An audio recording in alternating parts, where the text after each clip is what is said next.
Welcome to the Hop Edition podcast, brought to you in association with The Malt Miller, your go-to choice for premium homebrewing ingredients and equipment.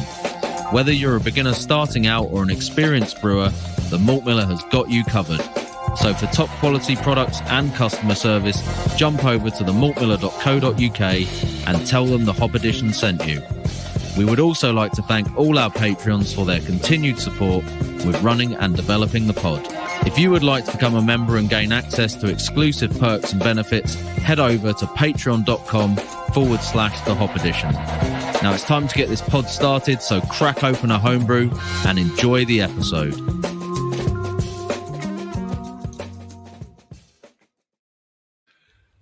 Yeah, we're back.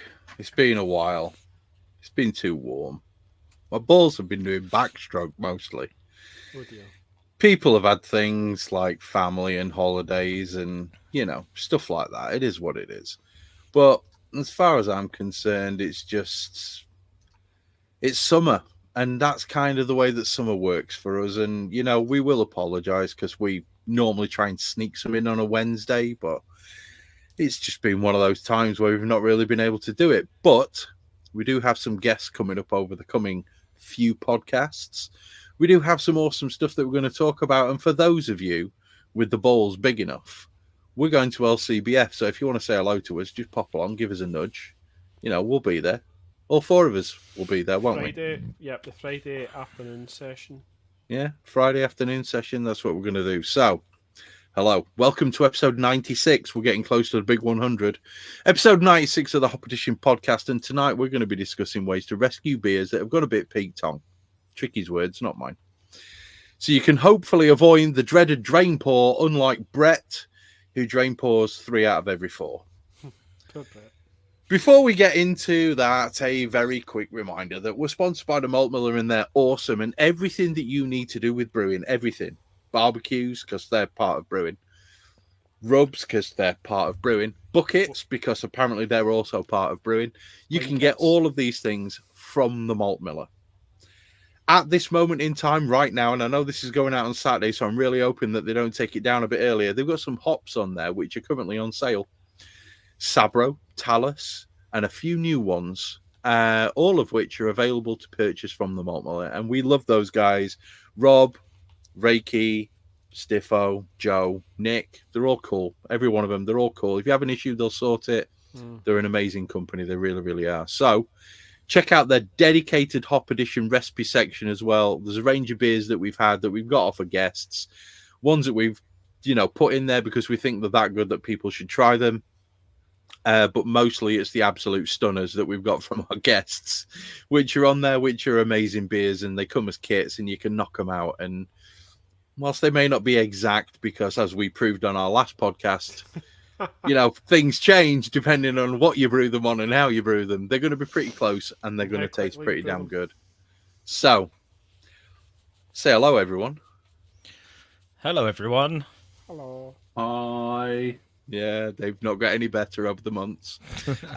So, what are we what are we drinking today then? Oh, Andy's got his glass up. What are you drinking, Andy? Come on. So I've got my Malt Miller glass, and just to tie it in with what you were talking about there, Chris, it's the Citra Pils, and it's from Hughes Brews himself. So, Graham, I thought I'd try his, and it's actually quite similar to mine and Tricky's, where it's got that little bit of, is it diacetyl type, that sort of slight sweetness. It's the kind of Oxidation. No, it's not oxidized. It's that sort of diacetyl thing, you know, where you get the sort of popcorn type, The slight cream buttery, corn kind of thing. yeah, but with Citra and stuff, and it's good. It's like, it doesn't actually. It's a thing of lagers, isn't it? Sometimes it can be like that, and this is with the Einstein yeast he used as well. I remember having that beer. I got the same thing. Yeah. So, yeah, it's nice though. It's got a nice malty body and good Citra. So I wonder what what malt he used. Be interesting to find that out. if it was the same. I don't think it is the same as us because it's a bit darker as well. Because I'm pretty sure that Dingaman stuff we used was pretty damn light. It was very. So, Andy, turn your mic up. You're very, very quiet. okay. Unusual. How's that? Any better? A little bit more.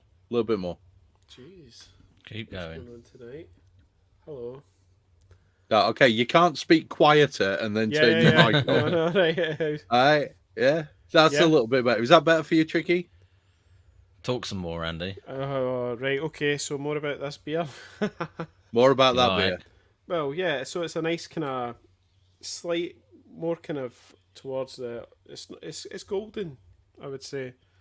Not that sort of super pale. Yeah. Yeah, that's better. You could probably go up a bit higher still. Okay. Okay. Right. So, Andy, mark it out of 5.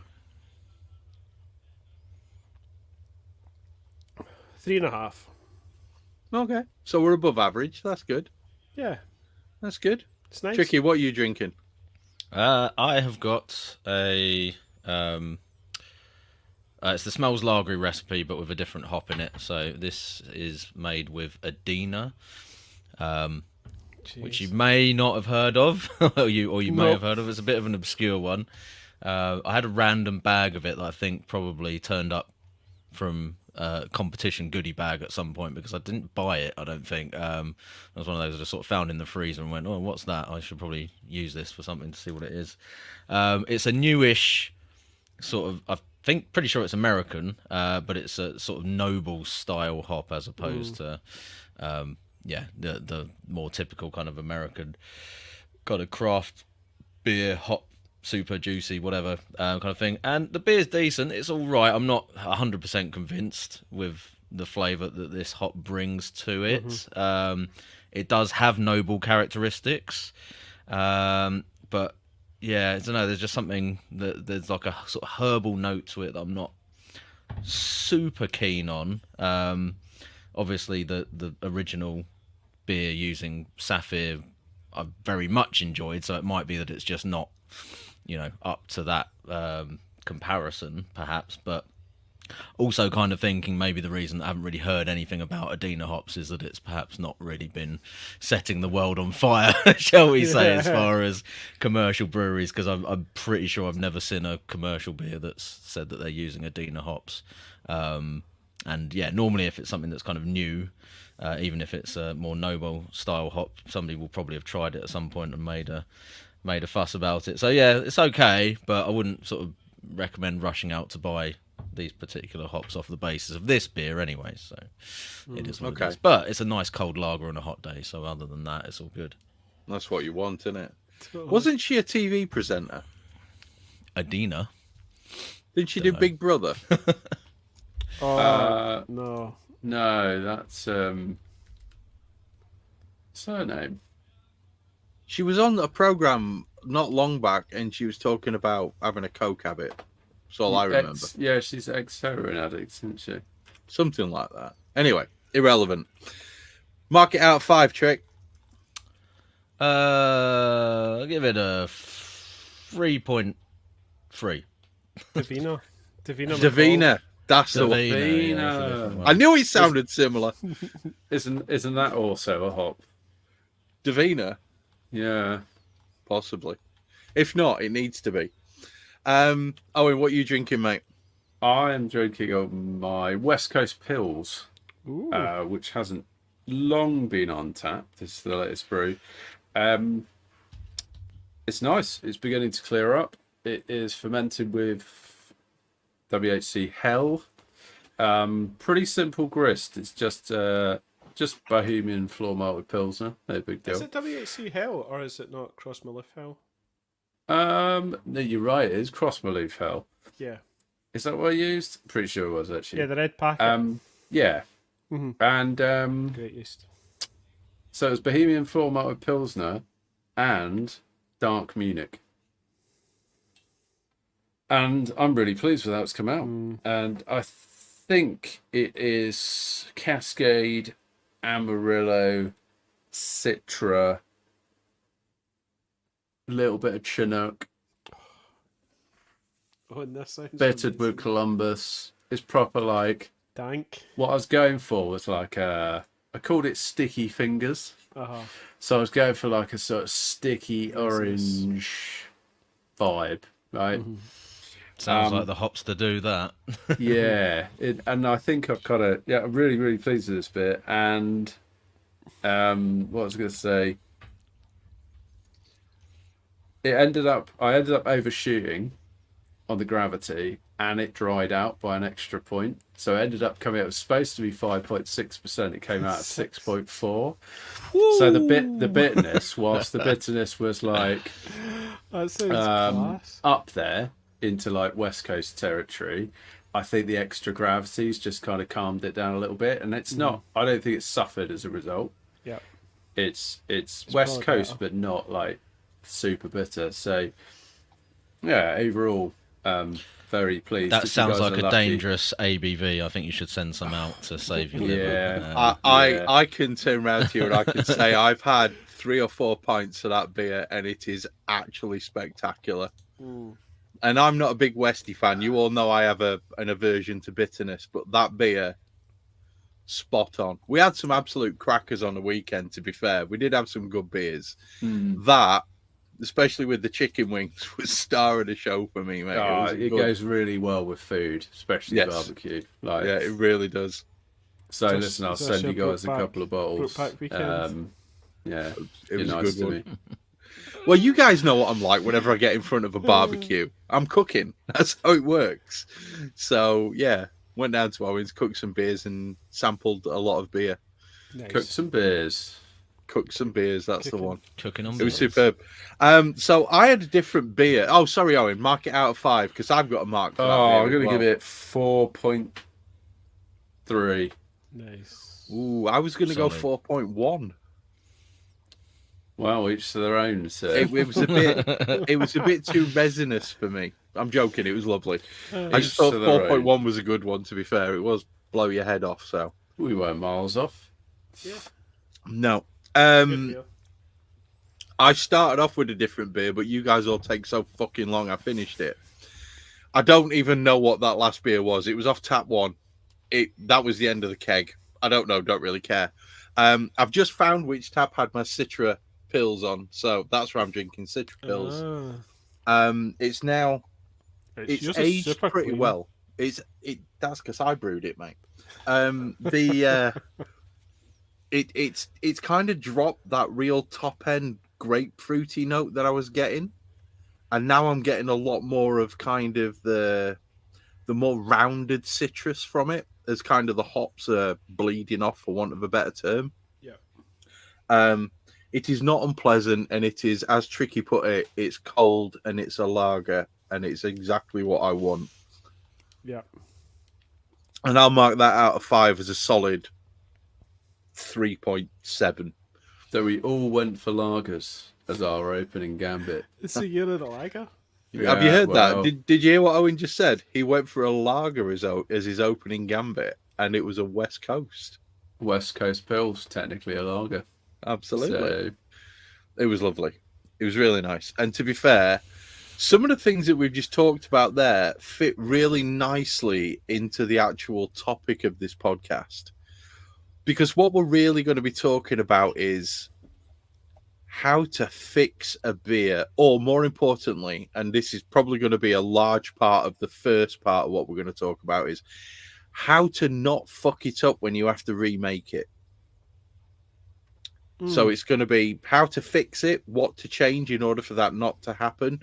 But also we're going to be talking about when it is that you have to do a Brett, because that's what it's called from now on. It's doing a Brett. Right? That's pouring a beer He's down the chasing drain. perfection. drain Is that- pouring. Is that what it is? He's I chasing think- perfection. I think Brett's And taken not to reading blending a lot instructions. of beers to a high degree of success as well, which is always an option when you've got a lot of kegs. Is you go, you can get a pint and just half and half. Oh, is that That's a better? good point. Right. Do you guys never? I Blend always it. find that when you blend it, right, then you actually there's one that just is better than the blend. Look, if you take one or the other, That's and true. it's Are always you just one making a that's good beer shit? Yeah, blending it. basically, Yeah. yeah. Yeah, true. Or making a shit beer acceptable. We throw that one in. Yeah, exactly. Yep. Degrees of, Maybe you need yeah. two ropey beers, and hopefully they come together and make something better. Yeah, unlikely. As Yeah, proven, maybe. Probably as not proven going to by happen the- much, but No. you never know. As proven by the blending of my two mixed fermentation beers. It's blending two shit beers does not equal a good beer. Well, Didn't improve then, no. It did a bit, but not. It wasn't suddenly Not like enough. an outstanding well. mixed fermentation saison. Just before we go any further, and Trick It, feel free to edit this bit out. Owen, do you have the beer that I think you're having for the commercial? No. Damn it. Okay, is that waiting for the next episode? Yeah. Okay, right. So, we're going to jump straight in, and we're going to start. And since Tricky wrote most of these notes, he's going to lead us off. Okay, Off you go, Trick. that's fine. So, as Chris alluded to, we're going to sort of talk about things that are probably not going to be fixable after the fact first. Well, the main element of this podcast is hopefully going to be talking about things that you can maybe recover after the fact, or rescue, beers that aren't quite right. But there are some things where basically it's going down the drain because you're not going to be able to improve that problem or wait it out or whatever. So we're going to cover those briefly. We're not going to go into it in too much detail because we have talked about off flavors before. In fact, we've done a whole podcast on off flavors very early on, I think. And yeah, it's something that obviously comes up a lot generally anyway, but we'll just talk about the ones that are kind of basically going to write off the beer first of all. So top of the list, and one of my all-time most hated off flavors is the chlorophenolic TCP, or in the US commonly known as the kind of Band-Aid flavor. So it's that medicinal disinfectant kind of chemical taste that you get. If it's induced by chemical tainting, it's because you've usually got some chlorine in the mix somehow, and most often that's going to come from some kind of cleaning chemical, particularly if you've got anything that's got any kind of like bleach element to it that has not been thoroughly rinsed out of your equipment and has come into contact with beer. It can also be caused by some bacterial kind of infections and things like that as well. But I think most of the time when people encounter it, it probably is going to be down to kind of tainting from chemical contact. And basically, once it's in the beer, it's not going anywhere. You can't get rid of it, and it just gets worse, in my experience, over time rather than aging out. So if that's happened, the beer's fucked. Get rid of it. Chris, did you have something to add? I did. One of the things that I've been picking up from talking to various people and through a little bit of research on my own is the actual threshold level of chlorine in a beer that is going, and it's chlorine, right? It has to be chlorine. One of the threshold level is actually really rather small. Okay, it's a tiny amount. So if you've got chlorinated water, you can get that flavor through no fault of your own, through using normal cleaning techniques. You can get it from your water. Yeah, good point. It's something that you need to take into account. Sniff your water, people. Chlorine is perceptible by the human nose in very, very, very low concentrations. Chances are, if you've got it in your water, you're going to be able to smell it. All right? It costs very little for a Camden tablet, because one of the things we want to cover is how to fix this. It costs very little for a Camden tablet. Okay? Half a Camden tablet, throw it in your water, let it do its thing. Right, you're going to rid your beer completely of that issue. Go on, Owen. I have a question then. Can you, if you have chlorine in your beer, use a Camden tablet after you've made it? It depends if it's been converted. Because the Camden tablets specifically scavenge chlorine. They don't scavenge chlorine compounds. The chlorophenols, once they're formed, Chlorophenols, yeah. So there is a way it's you can boil them off. So yeah, basically once you can taste it, it's gone. So. Yeah. So utilize that beer because it makes a really good disinfectant and it's really good for cleaning your drains. And I guess also, like, if anyone's got a still, always a good way to Yeah. not have to drain pour a beer, but actually turn it into something drinkable. Although that's Yeah. illegal, and we wouldn't recommend that in the UK, would we, Exactly. Owen? No, I mean, what I meant was you're What about making chemicals to clean your windows. Or to wash your hands with. Yeah, Yeah. Hand yeah, gel. Okay. hand Disinfectant, sanitizer. hand sanitizer. Yeah, That's the homemade one. hand sanitizer. Yeah, Yeah, that's the one. Yeah, because we wouldn't possibly condone the use of stills. no, None of us use stills. No, you're damn right, I don't. That's it. I don't get time to drink beer. I ain't got time to yeah, drink fucking exactly. spirits. Zach drinking gallons of spirits. No. Yeah. So carrying on, oxidized. Also, once that's happened, it's kind of too late. So, yeah, if it's starting to look like ditch water, then it probably wants to go into the ditch because it's not going to get better. And yeah, I mean, pretty much everyone will have experienced an oxidized beer before, and you're not going to want to carry on drinking that or trying to wait it out in terms of getting better because it won't get better. But one caveat to that is once it's oxidized, yeah, it's kind of too late. But if you think that there might be an issue with oxidation coming because maybe you've like cocked something up during like transfer or something like that, or let's say, for example, if you're kegging and you've forgotten to purge the keg or something like that, and you know you think, oh no, I've done something that could potentially oxidize it. You might still have time to sort of save that by putting in an oxygen scavenging compound and sodium Vitamin C. metabisulfate is an example of that, or vitamin C, also known as ascorbic acid. So yeah, so those are options if you catch it early That's enough. interesting. Acetobacter, again, if this is in there, Fruit it's flies. too late because the beer's now vinegar. So you can keep it if you want to continue making it into vinegar and sprinkle it on your chips. But other than that, I've had a beer that completely turned into vinegar almost before it even started fermenting, and it's not good. Let me guess. Was Only it in one of beer, those Tricky. squares? That was back in the day of the the Tricky the skank square wrangling days. fermenters. Yeah, a few fruit flies Tell got me, in tell us. underneath the cling film wrap that was supposed to keep that safe. What Impressive. Not good. Is They the were cling film determined. wrap- They were determined.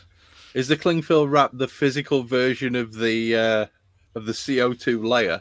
Yeah, Is that what it is? It's the physical CO2 layer. Something like yeah. that. That's it. We got it. So yeah, there's 3 good ones that you're going to want to avoid at all costs because there's not really any saving those. Anyone else want to talk through the next few? Who likes bacterial infections? Can I jump on that one because I do think Chris. that's Love it. I think that's a good thing to talk about because this is one of those situations. Like, I have a bottle of beer that's currently in my fridge that was sent to me by a certain Scotsman, Oh, mixed. and I like to refer to it as the mixed germ beer. Now, Tricky, with you had it. with bacterial infections, what quite you liked can it. end up with, you guys are welcome to your goat trough. I'll drink it later on this episode because that's my plan. The main thing that you're going to get from a bacterial infection, based on if there is already alcohol there, right, to give you kind of a buffer against the nasty bacteria. The stuff that Realistically, kills you. what you're producing there is a spawn. It's a mixed ferm spontaneous beer. I currently have a spawn fermentation going off in my kitchen with the raspberry and mango hot sauce that I'm currently Oh, fermenting. just well done. I've got a wonderful skank layer around it, and I've left it because it's now Nice. dropped, and I'm like, that's going to be as funky as hell. But in beer, it's one of those situations. Do you have the balls, and more importantly, the time to let that do its thing? Because if it does, you're going to produce a very unique beer. I don't recommend leaving it if you've done a NEPA. Just saying. But if you've done something like a lager or an ale or something like that, it might be interesting to leave that and let it do its thing. However, bear in mind, you're going to need fire to sterilize that fermenter at the end of it, unless you're planning on making more spontaneous mixed germ beers, in which case, crack on. But the problem is some of those off flavors from certain bacteria that can infect can be really unpleasant. Go on. Chris, can you just siphon from underneath the layer? You could. You could siphon from underneath the skank layer, and it'll be still just as bad. Just scrape the mold aside, yeah, and Well, it'll be mould's fine different, underneath. yeah. Scrape the green mold aside, and it's green, I'm sure just- your liver will appreciate it. I think the most important thing to remember if you do decide to go through with one of these beers is if it's furry, don't fucking drink it. Right? If it's got a few bubbles, bit of a pellicle, not a problem. That'll drop. It'll do its thing. Everything will be fine in the end. But if it's furry, get rid of it because that's never going to end well. If you're gonna If do it's it, if it's unusual colours as well, like typically pellicles will be white. Yeah, if it's blue, don't. If it's blue, purple, green, red, black, no. Yeah, just don't do it because that's not worth it. It's not worth the heartache and it's not worth the hospital trip. no. But yeah, some of them you can go with, but if you end up getting an infection with a bacteria which gives a high level of butyric acid, that shit's gonna take some time to age. So it's I entirely just up to you. wouldn't- Yeah, I wouldn't. I would if you're gonna be if you want that type of beer, buy the yeast, right? Yes. That you know that's Yes. safe. Yeah, To do drink. it properly. Yes. Yeah. Do it like I deliberately. did. Yeah, do Yeah. it deliberately. Don't if it's some sort of ale that you're brewing and it's went funky, toss it. Yeah, Agreed. I agree with that. Get rid of it. Somebody carry on, do another one. Right, scorched wort or wart, however you want to pronounce that word. So this might happen when your elements get too hot during the boil, or perhaps during the mash, you end up scorching the sugars in the wort prior to fermentation. That's going to carry over and probably present itself as a kind of burnt toast flavour or a burnt flavour in your beer, which, depending on the style, Impy. is typically not going to be pleasant. Some styles you might get away with it. If it's happening, you probably do want to have a look at your process, right, and or your equipment. But there's just no aging that out. There's nothing you can do about a scorch wort issue. So when you're putting the treacle in, don't drop it straight onto the element. Put it good round point. it, or Yeah, or- any Mix or- it kind with of, some wort. mix it with some wort before Definitely. yeah. You've got to thin treacle. your roux out. Any other kind of like lactose. Yeah, all sorts Other of sugars kind of or sugars, maltodextrin, anything like that can clump and sink onto the element. Yeah, got to be a There, little bit there is careful there. something. There is Infinitely definitely something that delicate. you need to take from cooking into your brewing when you're doing things like that, and they call it tempering, don't they? So, like whenever I make a carbonara, I always temper the eggs with a bit of the water or the egg and cheese mix before I add it into the pan to make the carbonara. Okay, you have to temper these things, and there's a reason. The reason why you don't just dump a shitload of fucking sugar directly onto an element. And I'll tell you the worst part about scorched elements is, as a general rule, they're caused, or scorched wort is caused by small areas of crap on your element, which act as an insulator. So the heat has to get through the layer of crap and get through to your beer. So the element gets stupidly hot in one spot. And that can cause hot spots. Obviously, that's what they are. But that can cause localized scorching of the sugars. In tiny, tiny amounts, it can add a lovely caramel flavor. But the reality is, if you've got anything more than a tiny amount, you're going to end up with that burnt flavor coming through everything. So the important thing to remember is clean your elements. If you're using an electric, if you're using gas, right, just turn it down a bit, people. Come on. It's not hard. It's not hard. Depends how powerful your burner is, right? Yeah. It does. I've got a Most people. 9.3 kilowatt outside. Yeah, most people don't have like mega burners other than those in the States. They seem to be pretty keen on their I've You read know, one lad was using an turbine. 18 kilowatt hour burner. yeah. It's like, my God, you're not deep frying a turkey, mate. Just calm Seems a- down. Bit excessive, but That's ridiculous. America. Sorry, but that just sounds exactly like something Chris would do. Mine's only 9.3. Do you remember Although- that TV 30 show? litres per hour boiler. What was that TV show 35 with, There's nothing left. with Tim the Tall Man Taylor? Yeah, it's Chris is a Tool bit time. like that, isn't he? Yeah. That was brilliant. Anyway, That was a so good one. the next one up is Skunked. Right, so beers that have been light struck. So serves you right for bottling in clear glass or clear plastic. All right. Do you get it in So green? Do you get it in green bottles as well? No. Skunked. no, generally not. To a lesser degree, I think you can possibly get it in green bottles. Yeah. Brown's best, but Yeah. Takes harking back to direct the- sunlight. harking back to the conversation we had with the dude from Budvar, Radim, Madam. and he was talking about having beer in green bottles and the risk it can create in terms of skunking the beer. But the point is, once your beer's skunked, that's pretty much it. You're going to be living with that off flavour. What is that kind of? What's Is the it perception of that flavour? Kind Is of it quite weedy. weedy, isn't? I think. Light struck, so yeah, it's going to be skunky, Mhm. sulfury, similar to Macaptan, which we'll talk about later. Ooh, It's going to be lovely. like rotten vegetables, sulfury, Oh, not leek-like, rotten garbage. That's So like, not that's, ideal. that's like my boil kettle. See when you lift that up and you give it a good whiff, you're getting that cabbagey thing going on. Oh, yummy. That's an issue. That you need to stop making soup in your boil kettle, mate. You got to stop bloody sous videing stuff in your boil kettle. Can I take this Sit next one, kitchen. Andy, before you jump in for the last couple? Ah, Excellent. on. Right. Yeast autolysis. Classic example of yeast autolysis is when people age in a secondary, okay, and they age for an extended period.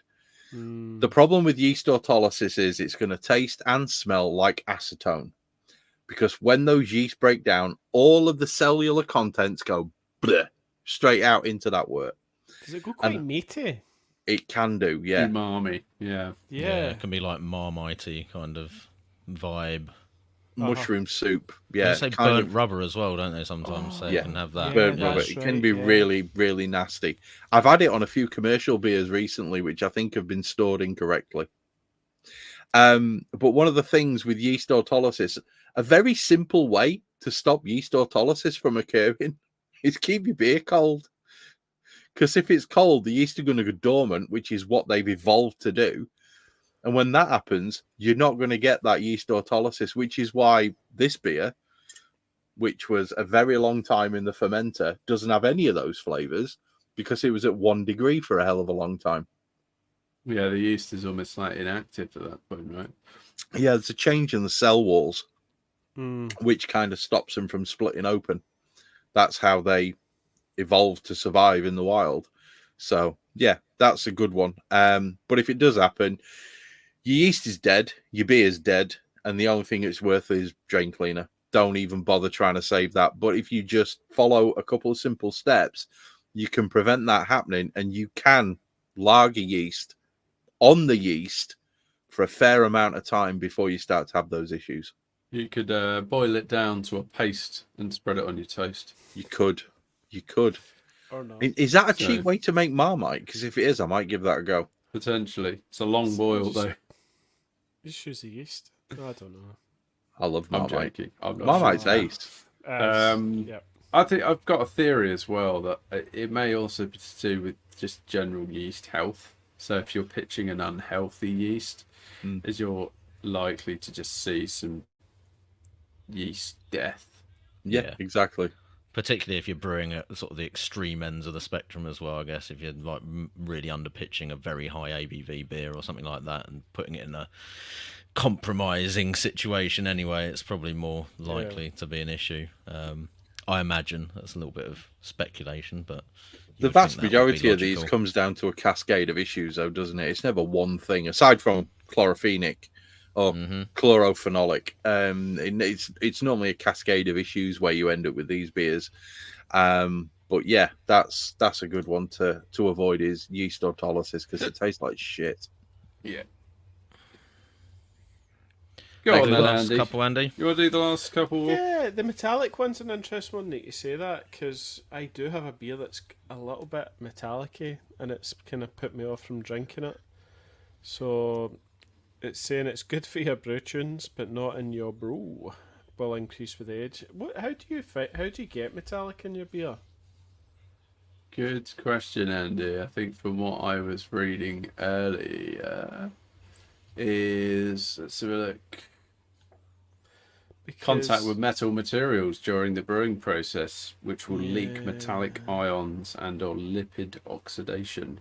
I did have it in my or- Reactive metals in your brewing system somewhere is probably. Yeah, or Yeah. the other contributor is the water is containing high levels of metallic ions, which if that's the case, I'd be really concerned if that's your drinking water. yeah, you got some very bad water there if that's.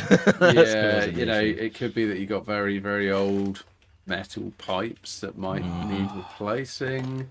or zinc-plated bolts or something like that. You know what I mean? So Yeah, maybe if you're dropping those in your FE, mate, I think that could be a problem. Zinc plating is simply that's galvanized. yeah, that's It's galvanizing. zinc. If you're not using stainless steel for brewing, what the fuck are you doing? might help No, your ju- yeast though. Nice bit of zinc in there. Well done, Sugar. Do you know Bravo, what it was? sir, bravo. So the hand pull, I changed one of the nuts on it, and I was like, "Oh, this is tasting quite metallic on that hand pull." And then I was taking it apart, and that one zinc-plated nut was Rusted. absolutely rusted straight Yep. through. Yeah.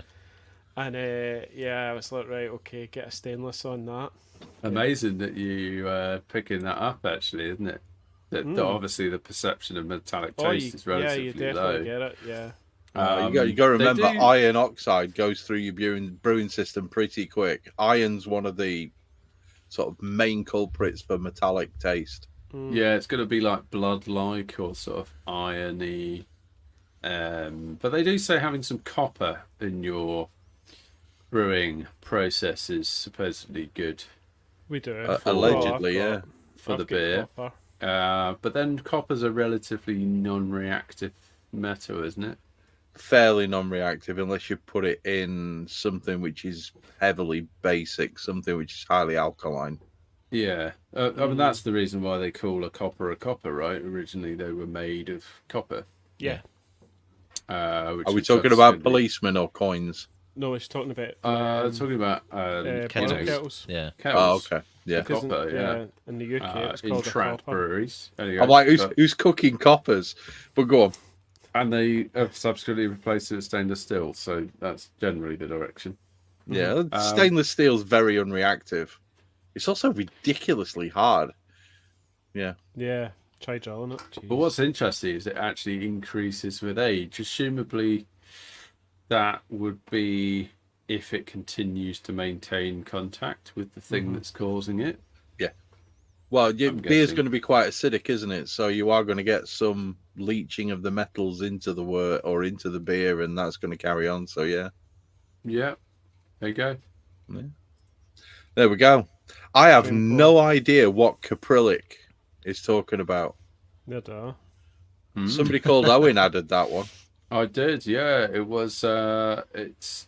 I don't know how it's caused. Let me have a quick look. But it's actually produced during fermentation because of fatty acids. In the instance where the pH levels are too low, and it can come Interesting. across as being goatish, fat-like, waxy goat cheese vibes. Not something I've ever really I've not come had that. across, but it can be avoided through just pitching enough healthy yeast, managing your pH.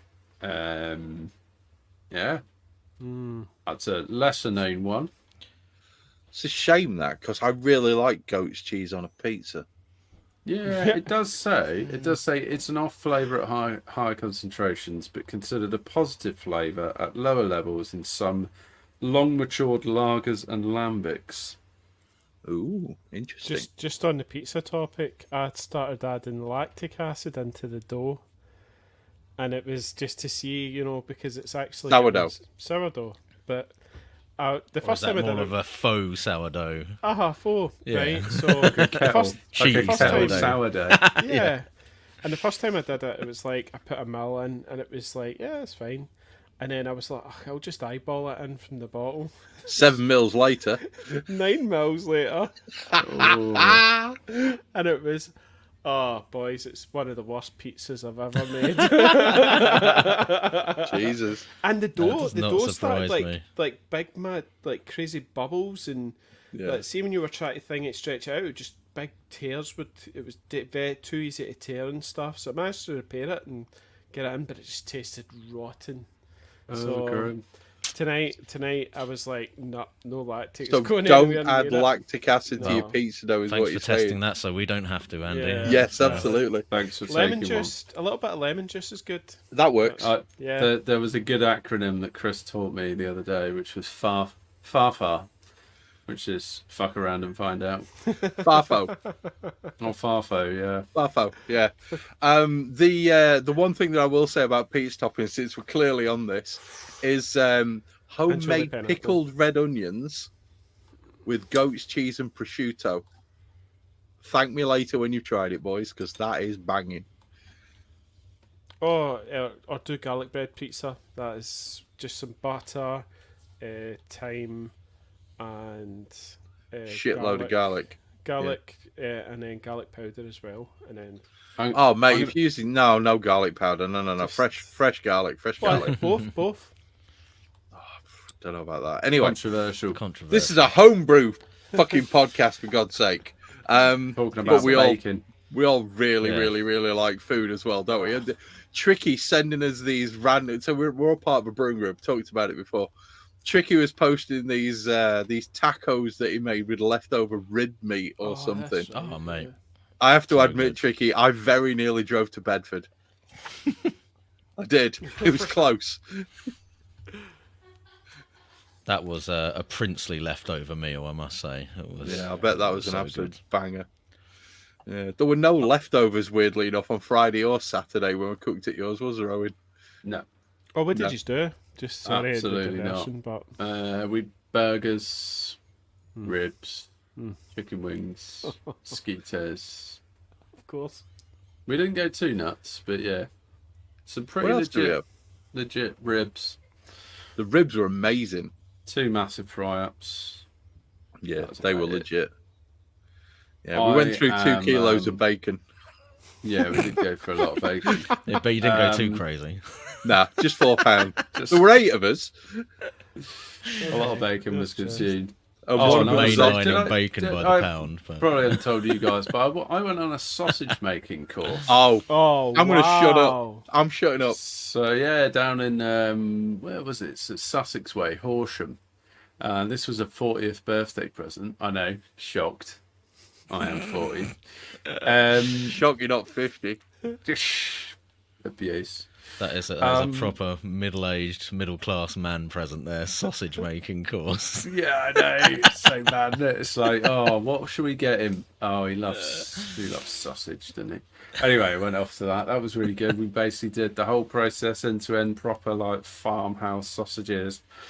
And I went with like a kind of pork and apple, little bit of lemon in there, sage and thyme, bit of mace. Made 63 sausages. Good yield. It was good yields, and half a kilo kind of mince.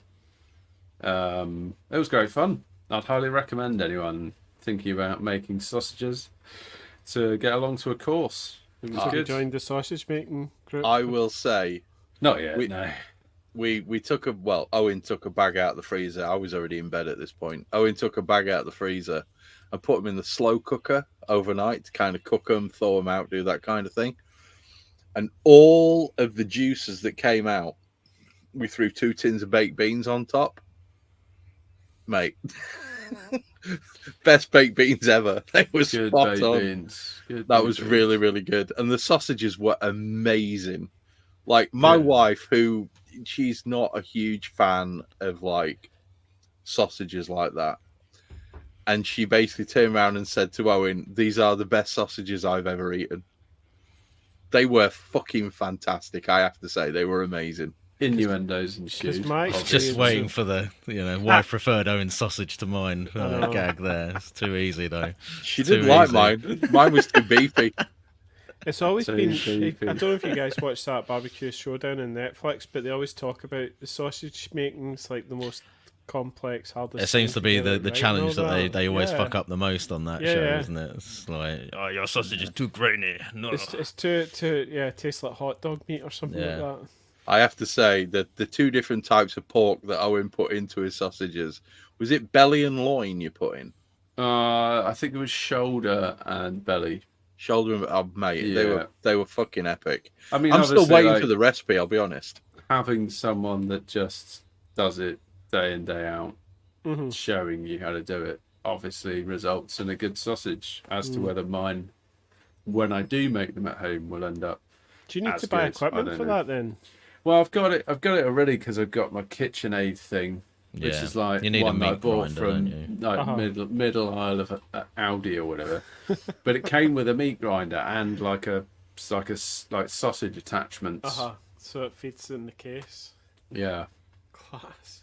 so They were superb. They were I fucking banging. should be able to do it at home. As to whether it will be as easy, I doubt very much. but 2025 we'll all be making sausages. yeah, it'll be yeah. I don't think we'll get make into it that right? far. September. And we'll be then you making get into sausage. charcuterie, and then it's another rabbit hole to go down. Amazing.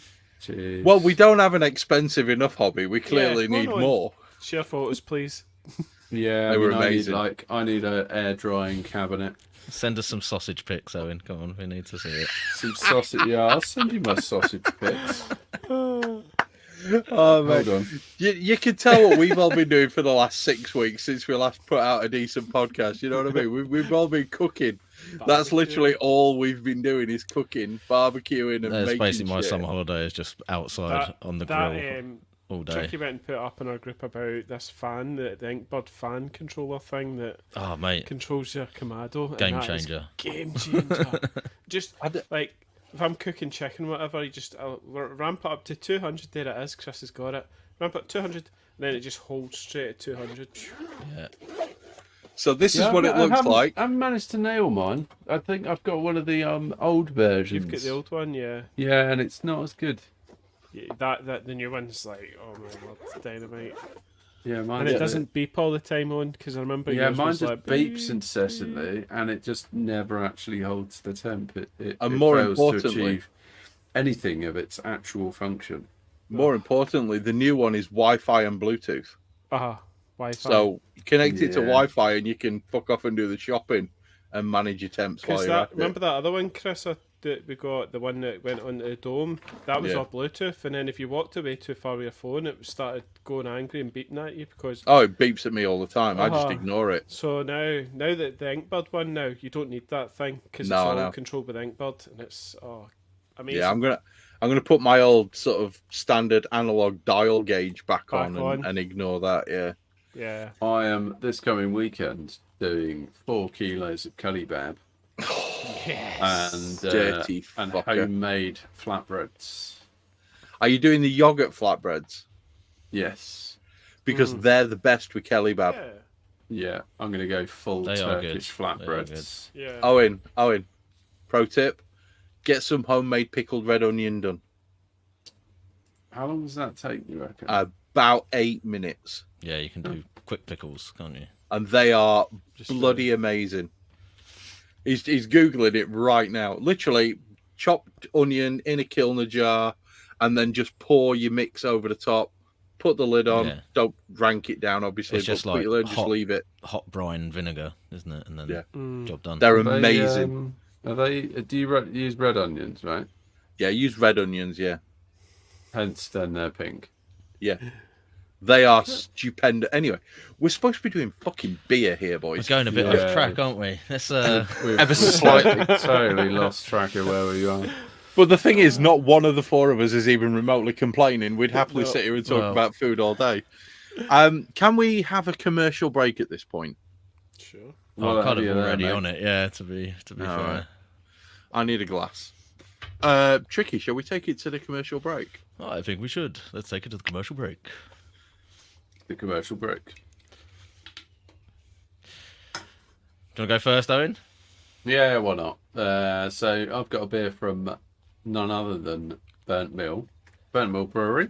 It's called Headwater, and as always, they've got a very nice photographic can art, and this is a 4.6% Citra Idaho 7 and Eldorado Fog Pale, which I've noticed like about their beers, like anything that's hazy, they're calling like a fog something. Assumably because they're opting to use London Fog as their yeast to produce those sorts Probably a of good beers. shout. Yeah. And it's decent. I think it's got like I can't quite work out if it's kind of a slightly green character or it's like a really limey character. Like it's almost lime zesty. And I was like, oh, I wonder if there's some New Zealand hops in there. And I do wonder if actually that's just the Eldorado. But yeah, it's not super hazy. I wouldn't go as far as to call it fog. But yeah, it's super drinkable. A little bit bitter.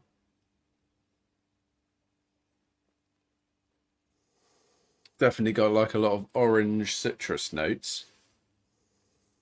We get the same beer. I don't know, what have you got? Headwater, it's called. No. It's different, but it sounds sounds very similar. It's just a pretty standard sort of hazy beer. I'm not saying nothing more about it. Doing a Marks rating. out of 5. I'm Marks out of gonna 5. score it 3.3. Cool. It's cool. it's not offensive. It's not setting my world on fire. It's a hazy beer. Move on. I've got a track beer. Surprise, surprise. Fucking surprise there. Yes, Chick. It's been a while, to be fair, since I've had a Yeah, it track has. beer on the pod. So I saw this had a homebrew club meeting last night and saw this in the fridge on the way out. So I was like, yes, I'm having that. And it's a double dry hopped West Coast IPA called Shines Bright with some of the classic American sea hops in there, Chinook, Cascade, Centennial, and Centennial 702, which I think is Yakima Chief's version of Incognito. We got the sausage pics. Yeah. He looks so proud of himself. And it's also got some Mosaic Cryo and Nectron in it as well. So interesting combination of sort of classic and more modern finishing hops in there. 7.2%. It's very much your modern, very light, kind of crisp sort of West Coast. And I think Track are kind of they're on it with that kind of like modern West Coast style, in my opinion. All of their sort of Westy beers that they do, which are more of this kind of like crisp. I mean, I say it's crisp. It's still definitely got that really sticky kind of like sea hop vibe to it, but it's also just really dry and crisp and quite easy to drink, despite it being 7.2%. And yeah, nice kind of. Definitely get that kind of Mosaic and Nectron on the aroma as well. A bit of kind of like sweet mango and stone fruit, but along with the sort of pithy bitterness from the citrusy sea hops. It's banging. Yeah, very nice. Track know what they're doing when it comes to West Coast, modern West Coast beers, as well as the sort of hazy stuff that you normally associate them with. And I'd give that probably a 4 out of 5. I think it's very, very nice. Would recommend. Next. Would recommend. Yeah. Good. Me. So, go on, Andy. Go on, Andy. So I was on holiday to North Wales, and I went to the Wild nice. Horse Brewery. It's got like Yaki Da and all that sort of thing on it, and I picked up a whole load of cans. And this one is called Fat Lamp. So it's a 5.4% pale ale, and it's not got any of the hops on it, right, or anything. So I've actually had a quick look online, and I have managed to find out what's in it. But from initial, I thought it was like Columbus. It's this pure dank sort of kind of thing. But when Owen was talking about the kind of lime thing, I was like, holy shit, there's loads of lime coming on this on the nose. And I was thinking there's a kind of dankness, almost like that sort of mosaic, sort of juicy dankness. So when I've went on to the website, I think it's on Untapped, it says here it was brewed with Mosaic, Simcoe and Waimea hops. So it's like crazy dank, which I'm guessing then the dankness is more the Simcoe that's probably bringing that real kind of danky thing with the Mosaic. And then you're getting that sort of, they're using the Waimea to get the kind of high notes of the, yeah. But, it's hazy, it's like really nice soft, but there's a nice bit of bitterness to balance. It's not that kind of cloying soft. It's nice. It's what a beer. So, if you've not tried Wild Horse, give it a go. It was in Llandudno, up in the north. So I think Gary Llandudno, come on now. Llandudno, Dudno. Llandudno, Llandudno. Andy sent me a message. He said, "Where's Gary live?" So I sent him his address because I've got it on an address document. And he went, "Fucking hell, he's 2 miles up the road." I'm like, "Oh, yeah, fair play." But yeah, I kept trying to drop hints at him to come round, and he didn't clue up to it. And then it wasn't until I got up the road, and then he realised I was also 2 minutes, and then he was like, "Oh, fuck's sake." I mean, Jesus, Andy, one day you're going to grow a penis and realise that men don't respond to hints being dropped. Fucking just tell us, you dickhead. But there we go. So, good beer? Oh, yes. Mark it, excellent. out of 5, mark it, come on. 4.2. It's a good one. That's a good Good. one. Okay. With the best label I have seen in the last 24 hours, Andy's mixed germ beer. Okay. Now, I realise technically this is not commercial, but I'll be honest with you, Andy, you probably could take this one commercial if you wanted to. I've put some notes into our private chat because it was just easy for me to be able to type them in. So I'm getting quite a lot of pineapple. Yeah. It's a little bit creamy. I'm getting a touch of cream on it. There's a tiny little slight hint of goat. Right? Now, it's really tropical. So I'm getting like hints of guava and peach and nectarine and kind of to go in with the pineapple. There's a touch of oak, but it's not offensive, unlike some other beers. Yeah. I was trying to place that. It's almost grapey. Yeah, it is, yeah. Okay. But it's not loads. It's not in your face. It's just a smidge. There's a touch of red apple that I'm picking up quite clearly on the exhale of this beer. It is incredibly clean for a mixed firm compared to some of the other stuff that I've had. It's well balanced. I get a touch of those phenols, a touch of that phenolic kind of nature coming through. Mm-hmm. It is really complex, and yet it is incredibly easy to drink. Mm-hmm. This is, without a doubt, the nicest mixed firm beer I have ever drunk in my life. Mm-hmm. Out of the 3 that I've had, this is the best one, Andy. All right, sounds a lot better when I say the previous statement without the second one, but This is really, really nice. The pineapple is completely in your face, and then you've just got that softening, kind of creamy thing that flows behind it with the red apple, and then it's almost like the the flavor that's left over on your tongue when everything else fades away is this wonderful kind of tropical vibe. This is the kind of mixed firm that if this was put out on the market, you get a lot more people drinking mixed firm. Mm-hmm. It's incredibly complex, and yet at the same time, it's easy to smash down, which at 6.2 is fucking Danger Mouse. But the thing that's really drawing me back in and making me want to drink more is that red apple, that kind of really sweet touch with kind of the appley nature as it kind of blends back into that tropical nature. I'm really enjoying this. This is a great beer, mate. How long's it been sat since primary firm? Andy? That one, I think it had about 4 months or so. Ballpark it, yeah. Because Brett very often will present with pretty strong pineapple. Well, let's get pineapple in it because Flavours. there was I don't know, there was Oh maybe yeah, some you chucked in loads of pineapple juice. funkin' pineapple juice in it. Okay, that would explain it.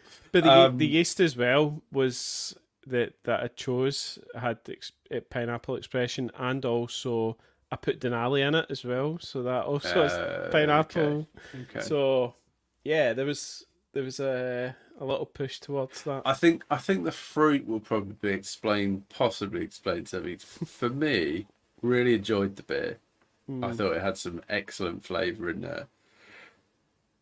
It wasn't quite dry enough for the style. Like, it needed to be a bit drier. Yep. But I think that will probably come with time. Hence my question about how long's it been sat. Well, it's been rebrewed and it's back in here, so there is a rebrew on it. Because that Brett may take quite a long time. Yeah, it got pulled off for the comp. Yeah, it may take quite a long time for that Brett to start munching on any residual fermentables. I'm going to be honest with you.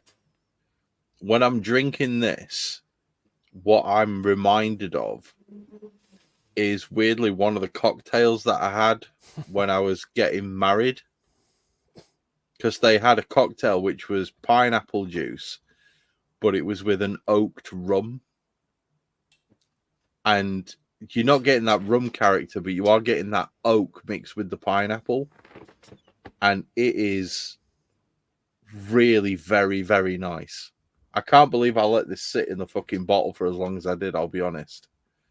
This is a very, very nice beer, mate. One that I am really happy that you sent me, and thank you. And out of 5, I would give this, based on purely the tasting that I've done so far, which is, like a bottle, I would give this a 4.7. Because for me, this is really drinkable. It's a very good intro to Mixed Firm. I think it's like Mixed Firm Duplo. My first Mixed Firm. Yeah, my first Mixed Firm, which I think suits Chris down to the ground. I think absolutely. Having yes. it in the barrel, see that oak, having it in the barrels definitely added a lot. I felt like it just brings a lot of complexity to it. Yeah, I could drink a lot of this until I fell down. Well, you eventually go so far down the rabbit hole, right, with Mixed Firm, is that you start to drink it and it feels a bit like being at an abstract art exhibition and you're wondering whether you really like art. What is art? And you start going like, what is do I even like this? I shouldn't be drinking this and enjoying it. Do I like this? And yeah, getting a hint that's of where you end balsamic up. or something in it. That's where you end up in that Proper Mixed Firm. madness. Yeah. I just need to numb my palate to melon for a second. Give me a moment. Because if I numb it to melon, I want to see whether or not that tropical layer is as nectarine as I think it is. Yeah, it's a good beer. Well, as soon as Chris has done that, I propose that we continue on with the subject of the podcast. And we've still got quite a lot of stuff. To Yeah, cover. we probably need to get cracking with that. To be fair. Yeah, we probably. It does, do. by the way. Yeah, the nectarine Good. comes through quite deep. Go on, carry on. That's good. That's good to know. Yeah, because I just smashed it with this. Right, so we did the stuff that you can't fix. This is the bit where we're going to talk about things where you might be able to fix it. Some of it's going to be kind of off flavor related. Some of it is just more like general things that can go wrong with your sort of beer / brewing result, or how the beer presents at the end. So start off with stuff that's relatively easy to fix and or adjust kind of after the beer has been brewed and packaged. In most cases, these solutions are going to be a lot easier if you're kegging, by the way, as opposed to bottling, for obvious reasons, because you can adjust the whole batch rather than having to open up bottles and do dose into individual bottles and all the rest of it. So just putting that one out there to begin with, for anyone who's still bottling as opposed to kegging. Perhaps another one of the many advantages for moving on to kegging over bottling that you can give. But so we can kind of start out with just the way that the beer presents in terms of flavor profile, and maybe the beer's come out tasting too sweet or too dry. It's maybe got more bitterness than you expected or less bitterness. Perhaps the body's too thin or too heavy. Perhaps the color's completely missed.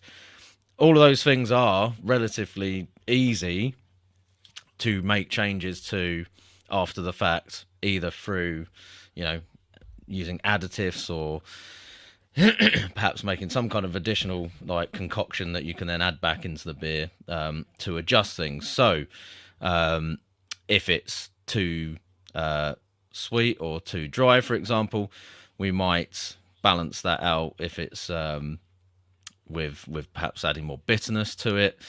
You could do things like a hop tea, for example, or there are isomerized hop extracts that you can use that you can actually dose into it just to literally add IBUs to the end product without having to boil any kind of hop material or things like that.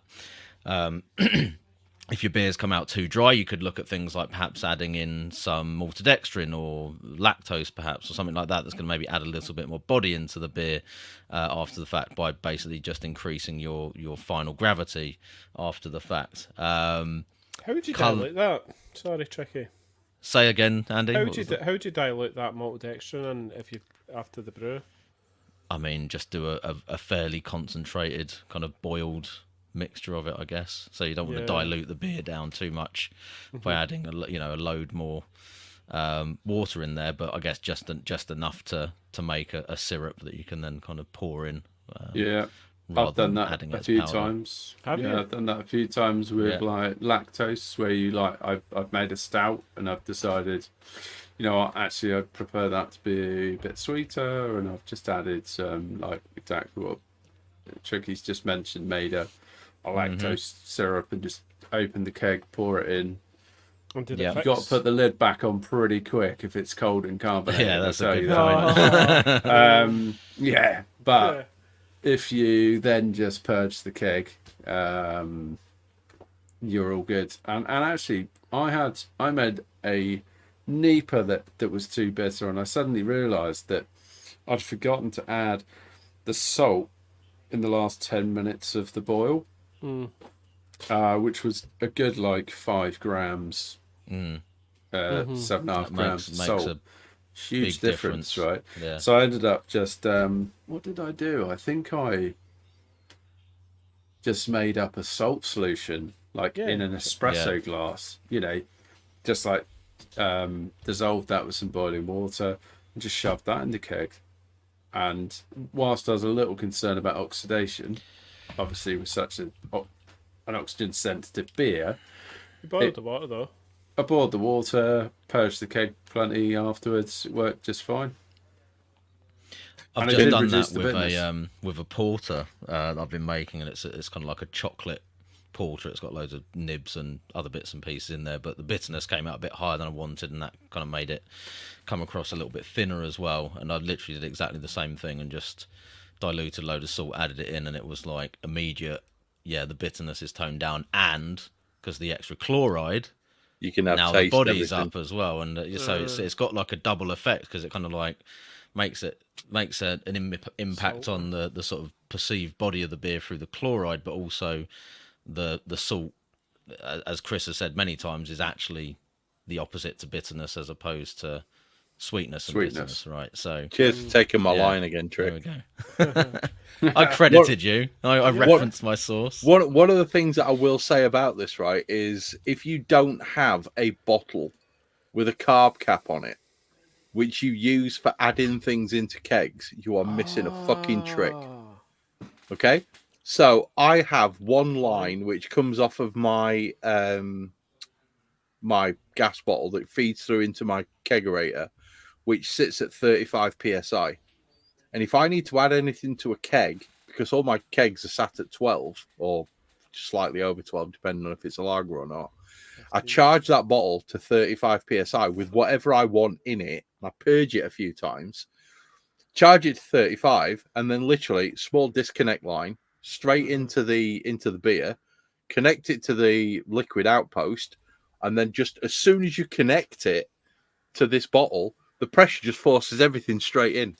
So the whole job lot goes straight into the beer, and then you just disconnect, and then give it a gentle rock, leave it for a day to allow diffusion to do its thing, and all of a sudden, everything's fixed. I've added salt that way because salt is ridiculously soluble, right? You can make 10, well, I don't think it's 10 molar, but it's like 7 or 8 molar you can get salt up to. It's a plastic bottle, mate. I've got a video on that, funnily enough. I'm sure you have. You've got a video on fucking everything, including I literally have got a video on that exact thing. including that Swedish penis enlarger pump you bought as well. But it's literally That always features. as soon That's as you behind a connect it- paywall. That's on OnlyFans. But you connect it up literally, and it just goes straight up and straight in. It's fucking wonderful. It's one of the easiest ways to add stuff to a keg or a pressurized fermenter you will ever fucking have. And the best part about it is when the bottle gets a bit manky, unscrew it, chuck it away, fresh bottle, sorted. Works Easy. every single time. It's amazing. Cheap solution. Very cheap solution. And you don't have to worry about oxygen contact or anything like that. Nice. It is wonderful. Did we so- mention color adjustment? We sort of Color covered- adjustment's difficult. I guess you could do like a cold steep, Yeah. and then like add that in, much like we talked about in terms of. If you're that bothered about it, you can get brewer's caramel as well, which is But the calculations on that are ridiculously difficult. yeah. Could you just Was use that not some? that- Could you just use some like browning sauce? You know, those bottles do have reference to homebrew on them still. Was it on like Brew gravy Point? browning? Yeah, because it Check is it. basically caramel food colouring.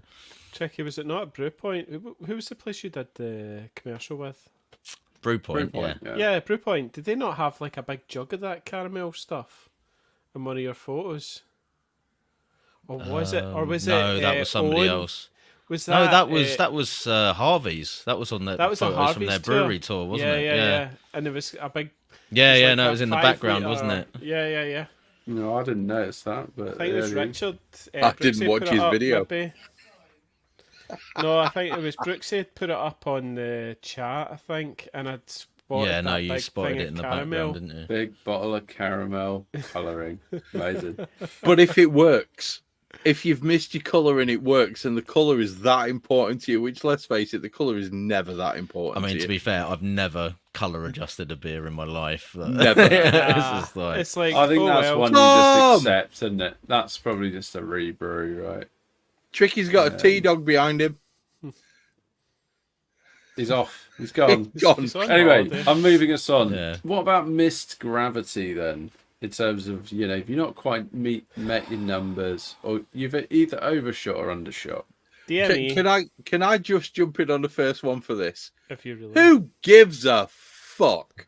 Well, Honestly, if you yeah. care about missing your gravity by 3 points, that's you're a nothing. pro brewer. Fuck off. But see if it's quite a lot, and you've had a real, Yeah, a like real 12 cock points up. or something. Yeah, And the thing is that there is also the kind of, if you don't adjust the amount of bittering, let's say you're making a West Yeah. Coast, Yeah. right? It's And you've way bitted it like it's going to be 6%, and it comes out 4.2. It's going to In be trouble. practically undrinkable, right? Yeah. So, you know, Andy shouted out DME, so that's Yeah, one that's what I would option. You do. can just add Yep. dried malt extract in the last sort of, as long as you boil it for at least a couple of minutes, I'd have thought. 5 minutes is fine. Dissolve. Yeah, dissolve it. Yeah, make sure you don't scorch it on the elements. You could just boil for longer, but then that's a bit of a kind of toss up with how many hops have gone in, how much more summarization you're going to get, how much more bitterness you're going to get. You can probably afford, in my experience, maybe an extra 10, 15 minutes without too much impact. Depends on your boil off rate. You can calculate if it you've- and see, but yeah. If you've overshot, the best way to do that is to back liquor. Yes. So take some RO water, or if you're using tap water, Boil make sure it's it. treated. Ideally boil it. I have just chucked in RO water before without too much of a problem. But that's a bit of a risk Is. because you haven't boiled it. And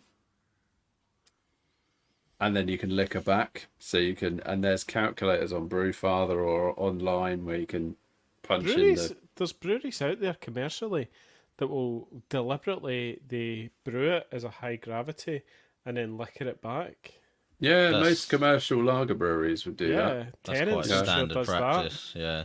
Or even Yeah. just slightly, that. slightly brew it short so that then it's just a little top up to make sure they nail the gravity. If you want to like be able to hit your gravity spot on every single time, that is literally the best way to do it, is to Yeah. just brew slightly higher gravity than what you're aiming for and then adjust Liquor by back. liquoring it back. And And then you know you're going to hit it every time. leave some in the kettle if you filled your FB. Which is You just accept some wastage. Yeah. yeah. But for I us, have like never. Chris said, we're homebrewers. Does it matter? I don't I mean, think it really I've matters. I've only It's ever enormous really done it in the scenario that Owen's talked about, where it's like I've been way under, and I'm like, this is going to be too bitter, and that's when I've got like DME out I've and just done gone. that. I'm just gonna, Yeah. dissolve a bit of that and throw it in and bump it up by the sort of, Nightmare I don't know. Day. If it's like 5 or 6 points under, and I'm starting to Calcs think, were way that's off. going to be maybe a whole 1.5% or something lower than what it's supposed to Yeah. be, then I might do that. But I've never, on the flip side, I've never gone, oh, this is going to be too strong. I've got to liquor it back. And it's like, well, hey, it's going to be a 7%. Oops. Let's roll with it and see what happens. And then he feeds Equally, that to Ginny. Yeah. I've had scenarios where I've tried to brew really high gravity beers, like an Impey, for instance. I remember the first couple of occasions trying to do that, not realizing that there's a bit of a kind of fall off of Brewing gravity efficiency, conversion, doing you know, it efficiency, 55% during yeah. the or mash. something. and then kind of undershooting that and then adding DME just to try and bring that up. And Yeah. and typically you're going to kind of hide the flavour of the DME, I think, in the Yeah. background of a beer like that. Yeah. I think it's perfectly fine. I So- don't think 3 points is worth fucking about. We'd just leave it alone. No, 3 points either side. I wouldn't worry about. What's that, But- like 0.5% either Yeah, side? that's- I'm sure generally- did Damien not tell some story about going to the local supermarket and buying bags of sugar so that they could bulk up because they'd not hit the gravity they wanted? Now they just took all the sugar from the local supermarket and tossed it in. That's probably where Yeah, but where that his- whole thing came from. His final gravities are like 1.1 though, aren't they? So Demerara sugar that's a or bit something. special. That Probably I don't know. easy to miss. So we probably talked about over and under volume. that's Pretty kind of much as in the above, isn't same- it? Really? Yeah. Yeah, as above. Don't As above. even less bothered about that. Chris, I think you added this one. I did. So if you're pitching too hot, some people have a tendency when they get their wort into their FV, they have a tendency to be concerned, especially during the summer, that they're pitching a bit too hot. First off, buy a fucking thermopen. Secondly, build a craft beer pie system. What, Thirdly- fermenter system? Yeah, I did. build a ferment pie system. Is that, there it is. Yeah, mine's here currently. I haven't done anything with it yet because I have children. But the main thing here is if you're pitching too hot, you've got a fermentation fridge. Generally, we're talking to people with like a reasonable level of kit. Tank yeah. Just wait until it cools down. And then pitch. Yeah, I mean, I have, especially during the summer when I'm brewing lagers, thrown it into the fermentation fridge and just set the temperature to 2 degrees. Wait until it reads 12, and then change it, go in, and then pitch my yeast, and then like fucking set it to 12 and just that's leave it alone. dangerous, Chris. I could just see you forgetting and then go. I have oh, done shit, on occasion. and Yeah, it's at 2. yeah, I I mean, have done. the other school of thought is like you can just pitch it at, depending on how much higher it is, you can pitch the yeast. It's actually going to help the absolutely. budding phase. But what you tend to find is you do get quite an aggressive and quick fermentation thereafter, even when you do then drop it down to the correct temperature. And I'm not sure it necessarily results in the most quality of fermentation. So Was it Gary? 2 to 3 degrees isn't an issue. Did Gary not I think overpitch? Who was if it? you're talking that about pitched 6 too or hot? 7, 10 degrees difference, you're probably going to have a problem. Oh no, it was Rusty. Rusty pitched in his he's got this, that is it polystyrene fermenter thing you put in, and it was like 40 or something like that. Yeah, he didn't And switch the fan on, did he? And it was like went up to 40 degrees, which is. And then he was like, "Do you think Pitch it'll again. be okay? Do you think it'll be okay? Because I did it under pressure." No, pitch again, mate, because that No. yeast is fucking dead. No, he Pitch was saying, again. I think he says it had that nail polish. Yeah, no, I think it did ferment out Oh, It's for sure. cooked the yeast. like a rocket. Fermented just 2 out in days or 20 something. It was minutes. done. The one thing that I will say, if you're pitching too hot, is just your temperature management has to be good, and more importantly, your temperature monitoring has to be good. I've pitched yeast sort of 2-3 degrees higher, knowing full well that my fridge was going to pull it down to a level that was acceptable anyway. But you've got to know your kit, and this comes back to one of the earliest things that we've said on any podcast. You have to understand what you're doing. And I know full well that mine will pull 23 litres of wort down by 2 degrees in about an hour and a half, which is pretty much around about the point where you've gone through the initial sort of rehydration. If you're pitching a dry yeast, you've got your rehydration, then you've started budding. At that point, there's very little fermentation happening, so you can drop your temperature down. You can get away with it. But the reality is, if it's too fucking hot, don't pitch your yeast. If pitching too cold isn't an issue, pitching too hot is a massive issue. You've got to understand your errors. Agreed. You've got to know your unknowns. Because commercials it's- normally actually pitch cold and then let it free rise up to the temperature that they want. Yeah, I think who was talking about that? Who was the dude on the Malt Miller video? Redeem? Lance. Lance was talking about this in making Czech lager, and how he was actually cooling it right down to like 6 degrees, I think it was, and then pitching the yeast and then letting it free rise kind of up to about 12 and then trying to control it. Now that's not so easy to do. Depends without- if you get a craft beer pipe. Without craft beer pie or some more advanced fermentation controls in place. But there you go. Can program it. Listen, let's move on and talk about stuck mashes.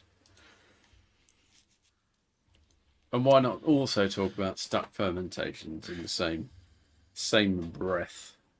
I never have a stuck mash, ever. No. Is there much you can do about that other than just stir like mad? Dig it. Kind of, dig it out. Dig it. Do you could add rice hulls or... Yeah, Oh, that's so- preventation rather than cure, though, isn't it? You're going to struggle to get them in once you've mashed in and it's mashed for a while. Just Um, poke it with a mashy stick.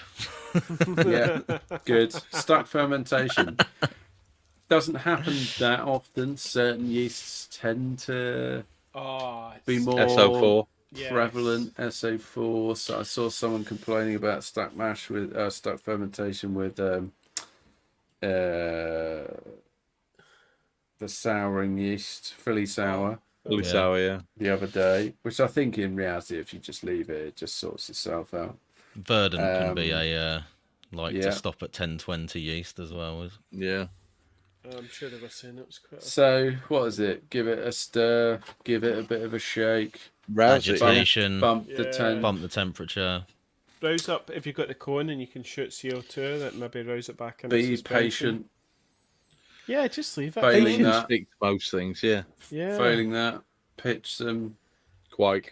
quite Just Get some Voss in there. It'll be finished in half an hour. a fresh pack of quike. It's gonna be done pretty Well, quick. Quake be okay if it's it's got alcohol already in it and it's Yeah, oh, That'll be trust me, it's fine. quite. It'll ferment a tree, give it half a It chance.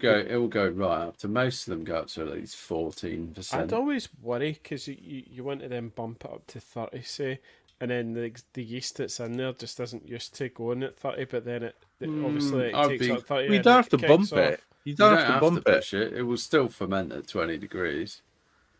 It will just be slower. It's one of them things. Stuck fermentations is generally as a Oh, result it's a of nightmare. not utilizing your 7Ps to success, isn't it? So, your Fair prior enough. preparation and planning prevents piss poor performance.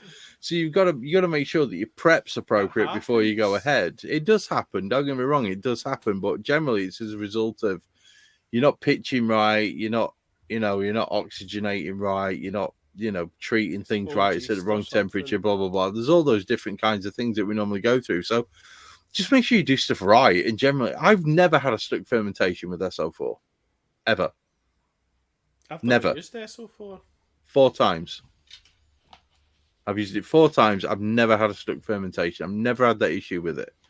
And I think a lot of it comes down to people just not doing things right. And the vast majority of stuck fermentations I ever see is people brewing kits. And I wonder whether or not there's an issue with SO4 in kits.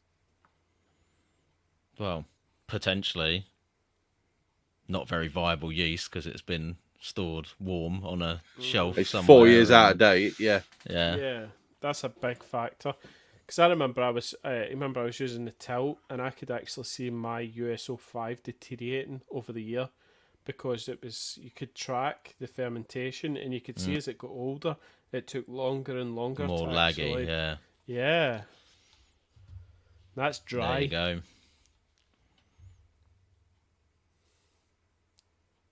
You're muted, Chris. Sorry. There's a lot of things you have to take into account with this, and there's a lot of times that it's a fuck up that you've made. And I know we're trying to get people to prevent doing that, but stop making fucking kits. No, there's nothing wrong with kits. There's a lot wrong with kits. No, you could get an all-grain kit. It's not wrong with No, that. yeah, but that's different. No, but it's not because you'll have the same problems because that yeast But is you been won't. sitting on a shelf. But you won't, because Just try if yeast that's sitting you're on going to the buy it shelf. from the malt miller, because they're Well, amazing, yeah. Okay. and it's going to be a fresh yeast. So Yeah, well just be. go yeah. with that. So I've actually got a cider kit on tap at the minute. But you might have bought it, right, and then stored it yourself It's actually for pretty 6 good. months. But I knew it had been sat in the garage for like 2 years, I was like, I'm not going to use that yeast packet. Do you know what I put in it? Voss. boss. Fermented it Yeah. right down to 1.000 as it was supposed to be and tastes Wow. great. Yeah, It's it like- will do, because it's Yeah. fucking Voss. Everything Yeah. tastes of but orange. yeah, It's amazing. It's legit option Does it actually for taste of cider orange? fermentation. I mean, I don't perceive any oranginess to it, to be honest, but Cool. it tastes like a decent enough cider, if that's your thing. So consider it was like one of the cheaper kits as well. I just bought it because it was on sale. So, Yeah. but it's just concentrated apple juice at the end of the day, isn't it? So it's like you can't really go too far wrong with that. You're not really going to fuck that up. Just to let you guys know that there will be three hop testers coming your way pretty soon. Free hop What? testers. You're doing 3 hop testers. I am doing 3 hop testers. Oh, I've nice. got 3 brand new to me hops, which I'm gonna- Finally, I can kick back and enjoy somebody else's. you can hop testers chill here. for a week.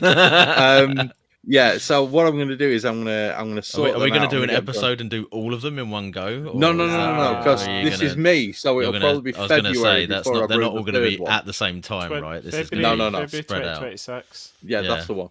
But there is going to be 3 hop testers coming Once from me the hops over. are proper out of date and cheesy, that's when we'll get the tester. No. 'Cause I'm gonna, Been in the what I'm loft going to for do is I'm going to brew one because I've got fucking 5 weeks. So I'm going to brew Oh, one, Chris, do it. get it please. fermented, get it Yeah. into the keg, and then the next one's going to be brewed immediately, and that'll be from into the keg, and then the next one will be just before I start back at work. So you'll get that one in 2027. Cool. Nice. Nice and fucking autolyzed. It'll be fine. So can we go with some of your favors that are very easy to fix or easy? Sometimes can be fixed Easier. easier. Sometimes. I would add to varying degrees. Yes. It's- Definitely to varying Depends- degrees. depends None of how- these- How none of these are intense gonna- the off flavor is, right? Correct. Yeah. Yes. This is And good. I would agree, Tricky. I think, and it's not going to be a magic wand. No, Sorry to tell you. there is no magic wand. So the first up is sort of grainy or husky flavors in the beer. Sometimes might present more across into your lager beers, the beers that have got a little bit more of a subtle palate to them. And the general view is that should just age out. If you just lager the beer, leave it alone. So a pretty young lager is possibly going to come across as being a bit grainy, Yep. Mm-hmm. a bit husky. Bit yeasty. Yeah, it can be that sort of slight grain astringency thing as well. So I think quite often this is something that can result from pH not being in the optimal range sometimes. A lot of stuff online will talk about your kind of like sparging and over sparging and things like that. But I think as we've seen with a lot of discussions, particularly with kind of commercial brewers, they've sort of highlighted that's actually usually pH issues in the sparge as opposed to the sparge itself being overdone or at too high a temperature. It's normally the fact that the pH is too high. So going back to when we had Adam on, he was talking about acidifying the sparge water for that reason. And that's, again, we're not really wanting to talk too much about the curing it beforehand sort of stuff, but essentially that's usually going to be a pH problem. And if you are using tap water and you're treating the mash water but not the sparge water, that can be something that comes about That's as a a good result one. of that. Yeah, don't forget your sparge water, people. Yeah. And there's not Yeah. too much you can do to fix it as such other than just sit on it and wait it out, really, but it will tend to mellow a bit over time. Can I just say that I tend to get that grainy husky flavor with every beer I've ever made with Maris Otter right at the start. Every single beer. Yeah, I mean that's just going to be a feature of that particular. Yeah, I think what was the other one that we kind of collectively agreed was quite grainy? It was a lager malt, wasn't Oh, it was German crisp. Crisp German Crisp. Pilsner. it? Yeah. German Pilsner, yeah. But it's I didn't got find that it thing. too bad actually, Yeah. but yeah, it It's so unique to that as well. yeah. There's a So lot what's of the them next that one? sulfurous compounds. So Yeah. sulfurous compounds are volatile. They will generally reduce over time. You can accelerate this by purging your beer with CO2. You can do it by venting, and there are certain yeasts that are very, very problematic with the production of sulfur. Wait until your fermentation is finished. Purge your headspace with your CO2 line connected. If you've got a pressure fermenter, you can generally cure that problem in about 15 seconds.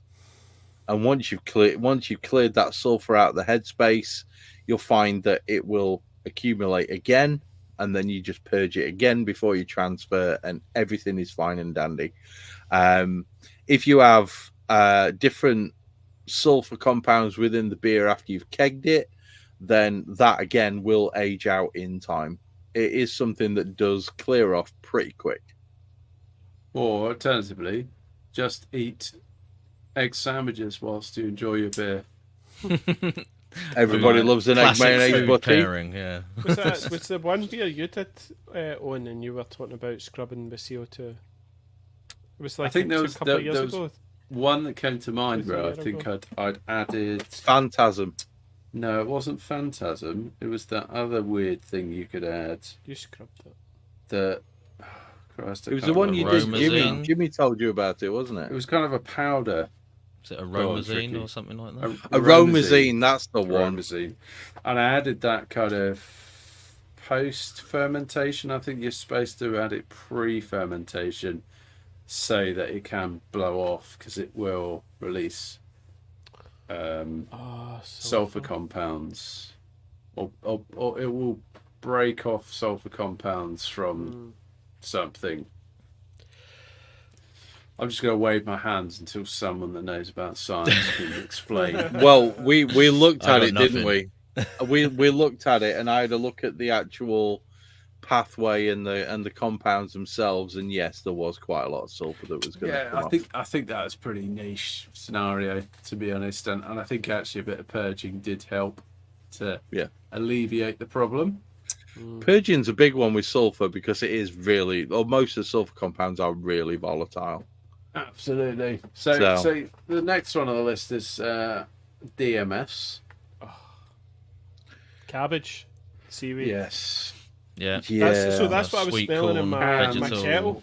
Yeah, canned corn. DMS can actually present in a much wider range of flavour than I think what the go-to description is. I was going to taste like, have that creamed corn, sweet corny sort of thing, but it can be like boiled cabbage, it can be like tomato plant, it can be, and it's very different if it's in dark beer versus a light beer, for example. It's when you open up a beer and you smell it and you just go, ah. Yeah, I tend to find it more often in that kind of like cooked vegetable, boiled vegetable sort of thing, as opposed to the like corny kind of Seaweed. presentation. Cabbagey. We were down at Owens and the tide went out and it was like you just got that waft. Yeah. Yeah, you caught seaweed. a bad day. Yeah, it was a rotten seaweed or something. Yeah, sometimes for some reason you just get a massive amount of seaweed come in with the tide, and it was a really hot day, so it ended up just stinking. And it If you knew smells the like river, that. is. But DMS, it's harder to get rid of than sulfur, I don't know how you would do that. but apparently you can dissipate or CO2 scrubbing, much like we just Really? described with the sulfur thing as Well, above. it's dimethyl can sulfide, so it's still a potentially sulfurous help. compound. Harder to get rid of though. The difference is though, sulfides aren't quite as volatile. Yeah. That's the hard part. The other way to do it reckon is to that'd be make sure that you also- fucking boil boil it. appropriately. Yeah. So that's more of a preventative measure rather than kind of a fix, but you can try and just sort of feed Yeah. CO2 through a vent, the keg. There seems to be If it's in mixed bottle, opinions on You're this probably online. screwed. Some people will say yes, it will work if you vent and CO2 scrub and all the rest of it. Others are like, it's not necessarily going to be as effective for that as it is. Yeah. The Just best straight way to sulfur. avoid DMS is very, very simple. It's to buy a 5 kilowatt element for your brew kettle rather than a 2.4.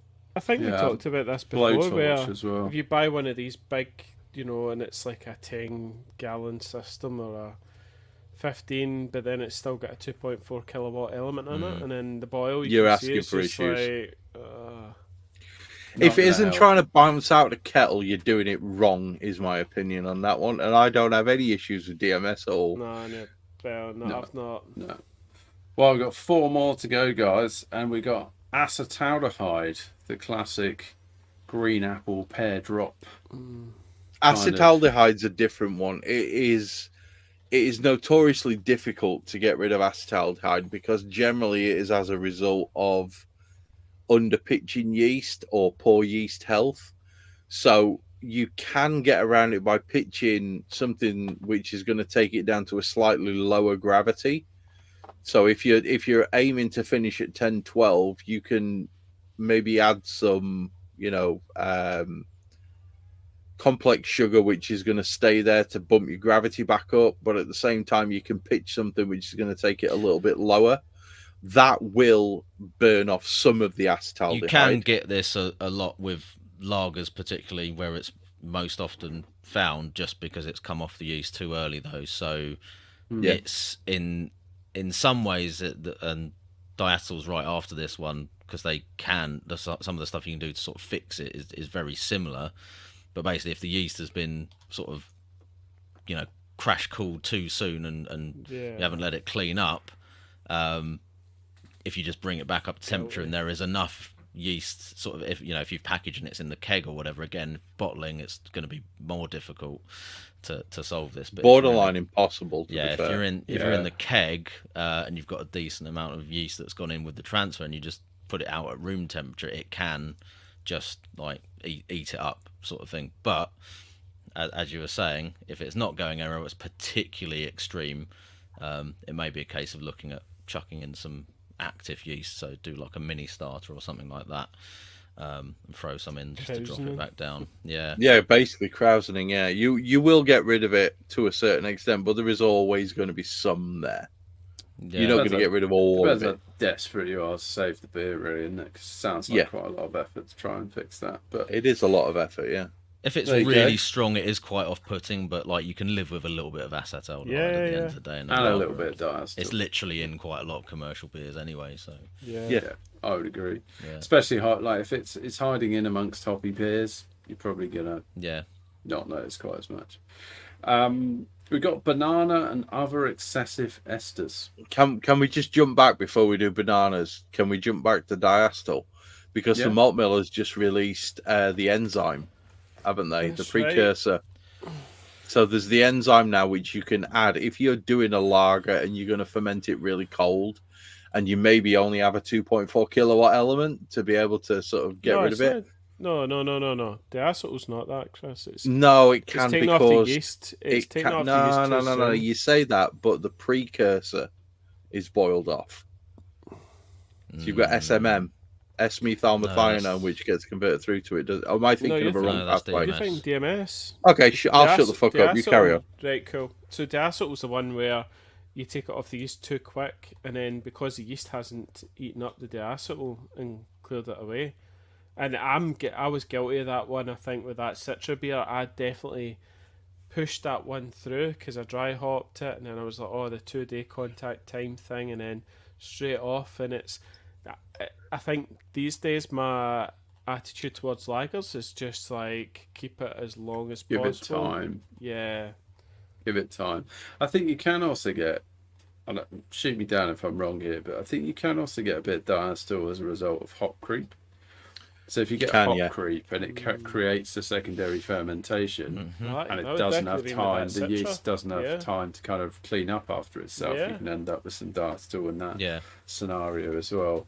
So you have to be a little bit careful about kind of what temps you dry hop at, and also kind of how long then you leave the beer afterwards, how long you dry hop for. Definitely. That is Ales- something to take into account. Ales, it's not so bad, but yeah, when we're all into lager brewing at the minute, then it's. But in terms of kind of, that was a lot of preventative stuff in terms of how to avoid it. In terms of fixing it, Warm it up and repitch. pretty much the same as acetaldehyde. It's a fermentation byproduct. You can try the sort of retrospective diacetyl rest and just bring it back up and hope that there's enough yeast in there to eat it up again. And if not, then if it's pretty extreme, then you might have to put more yeast in, basically. So. Yeah, or just accept that you've made butterbeer and have a Harry Potter themed party. That's the one. Have a Harry Potter themed party, get some fucking animated frogs, sit on a train and drink your beer. Because sometimes it's favoured, like the absolutely. the Budvar's like part of the trait of the beer. Yeah, It's more the whatchamacallit, Urquell is I don't think Budvar are not as keen on it as Urquell, but generally as a general like Czech Pilsner, it's in the descriptors for that as acceptable. But I think that's mainly from the Urquell. Yeah, So- Budvar's more type Hellas. isn't it? excessive esters, banana included. They age out. Most of them are Yeah. particularly volatile. Just give it time. Hey, Depends. Bananas I think how excessive they are and what style. But just yeah, I think enjoy. that. Yeah, just accept they're there. Move on. I guess I've you had- could if they I are have had it with volatile, like could I vent. think Kolsch yeasts are for me quite notorious for potentially throwing banana esters if you run them too hot. Hefties as well. It's really Funny, It's a real nightmare with FAU, isn't it? I mean, Owen could do with sorting this out because Yeah. he's Mr. Clove Bomb, but yeah, there are some yeasts out there where it is a required part Yeah. of the beer. I'll be honest. So yeah, you do have to. They age out though. They're But fairly no, volatile. I was going to say I've made Kolsch's where it's like in the first few weeks it's been like, oh god, this tastes more like a Hefe than it does a Kolsch, and then you go, oh, I'll just leave that, and then a couple of months later and it's almost completely gone. So it can just sort Belgian. itself out. The Belgian stuff can have lots of banana. Yes. Yes. And I think you also find Apples if you have like a Hefe and bubbles. you leave it, because most of the time people would say drink a Hefe fresh. And I think part of the reason for that is those esters do disappear, and then sometimes you'll just end up with just the clove, and it's not necessarily as enjoyable. Yeah, it's the a boring drinking weak beer. experience. Yeah. Yeah, agreed. Cool. And last but not least, Some cool. Hattie, which in some cases people appreciate. Simcoe With, IPA. old school Maybe- Simcoe. Maybe those people who would use Simcoe as a bittering hop. Oh, who would do that? What I don't know. idiot would do that? I mean, I who don't would know. think to do that? Who would ruin Who- a perfectly good hop tester would beer by watch- putting Simcoe in at the Who would bittering watch a stage? video that they were talking about Siren beer and they were saying, "Oh, Simcoe's a great bittering Well, some hop." people love Simcoe as a bittering hop. It is. Danger. Oh, Danger it is. watches social media. Oh, Yeah, it was a you great. gotta get off Facebook. That's what you That's gotta a do. great idea. I I'll think chuck maybe that that was in. just a unlucky Fucking idiot. how it combined with that particular hop. Unlucky That was not find. great. That Yeah, was not it a great had to- day. Should have been Magnum. Genuinely, should have used Magnum or. Columbus. No, Oh. no. What's the UK one? Challenger. No, not Challenger. Warrior. Yeah. No, Challenger. So it was like a Challenger's UK massively fruity. Warrior's the clean one. Challenger's not massively fruity. What you on about? It's a You're clearly not 7%. using enough of it. Well, Well, no, I wouldn't. No. Harry That's Brew something I uses should that use. as his bittering hop for Yeah. whatchamacallit, the Vacant Gesture. Yeah. That was his original recipe, isn't it? Because it was cheap. Yeah. Better than hop. That's So cattiness in a beer increases with age to a point, then begins to decrease. So I think it's just one that you can expect to age out, and hope you haven't got it in a Yeah. beer that you need to drink fresh. Because there's Yeah. been loads of times in the past I've had beers that I'm just like, ugh. You let it age, and then it's like, holy shit, that's amazing, and you just destroy the keg.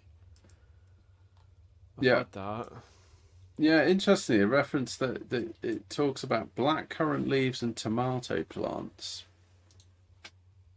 And the scientific name for it is P-methane 8-thiol-3-1. For anyone that wants to look it up.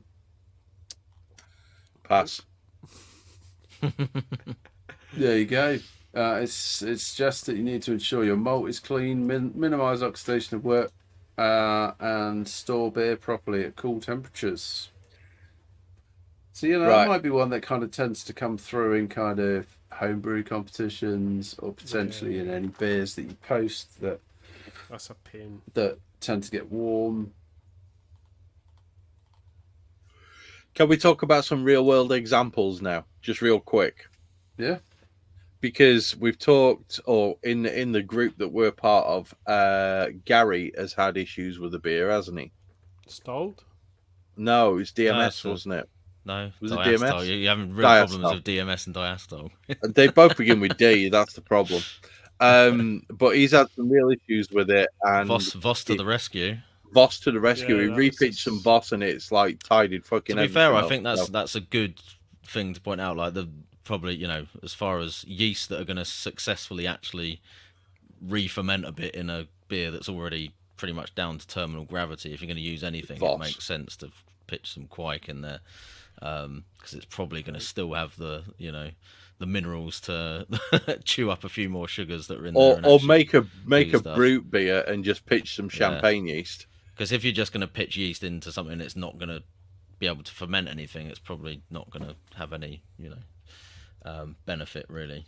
I can only imagine the re-krausening that appeared when he put the fucking Quake in. I bet that was I hilarious. always think, see to be successful with that, would you not be better putting some dry malt extract and create a little sort Yeah, of potentially do a little, vitality sort or of just starter? put some simple sugar in there or something just to give it something to work on. Yeah, to chew That's on going to and dry it then out, melt though. it You're going to change a beer no matter what you do, though, aren't you? Yeah. The beer's going to get changed, and it's whether or not you're willing to do How that. much money you've invested in that beer? It could be £50 or something, and you're like, no, I'm not going to just put 50 quid down the drain. It's an option. It's an option. Oh, And then one of the ones that really kind of took me by surprise was Mark Collywell, when he had that issue with his beer with the pH, where it was dropping real low. And it turns out that he's got an issue with his malt. So one of the malts that he bought a cheap malt, and he started having issues with the pH falling real low. right. He was down at, what was it? He was supposed to be at 5.2, and he was at 5.01 or something. He was at, and it was having a real effect on his extraction. It was having a real effect on the flavor of almost his like an beer acid and malt. stuff. Yeah, well, it strikes me that it's more likely to be a case of a malt which has got something growing on it. Mm-hmm. Some sort of bacteria on the outside of the Just malt. lactic Yeah. on the malt, yeah. Because he was having real issues with that, and he bought a new bag of malt, rebrewed exactly the same beer, And it was didn't have the issue, and I think he's pretty much got to the point where he's about to redo the original beer with the original malt and see whether or not he gets a reproducible result. Because if he does, that's a whole nother section of variables that you've got to check when it comes to your beer, isn't it? Yeah, that's mad. Yeah, That's a mental one. It That feels like a bit of an outlier, though, doesn't it? No, it does, but it's still an issue that people are having. So agreed. yeah, Hard it's to a tough one. diagnose as well. Hard to diagnose. I'm impressed he's managed to kind of pinpoint it. mm-hmm. Yeah. Very Well, good. it's the only thing he changed in his process. So yeah, The good thing was he was taking pH measurements and seeing that the malt was actually the pH was super low from yeah. mashing in. So yeah, Right. Guys, I'm going to recommend that we wrap this one up. Yep. Episode sensible. 96 is in the bag. We're done. We've had some good beers. We've talked about some good stuff. Hopefully, this will help a few people who've had an issue. We need to fix it. And I think at that point, we should say this podcast has not been live streamed. It's been recorded because we're not available this Saturday, weirdly enough. And because of that, we're streaming one that recorded on a Wednesday. So if you've commented, don't be surprised you haven't had a reply. And we will be back not next week because we're all planning on nursing massive hangovers. But the week after, if I get a reply to the email that I sent today, we're going to have a brewery on to talk about the joys and the trials and tribulations of setting up as a new brewery in the current climate. So yes, the guys get loads of experience in it, Chris, like different breweries. bags, And mate. he's now setting up his own brewery. But is he? What do you call it? Cuckoo brewing? Cuckooing. Yeah, he's cuckooing at the minute. He's Yeah. contract brewing out. So yeah, we'll see whether or not that happens. I've still yet to receive a reply to the email. But other than that, we're golden. So 96 in the bag. Say good night, people. Bye. Adios. Good night, everybody. Take it easy. And unsurprisingly, there is no after party. So yeah, there we go. See you soon, people. Bye.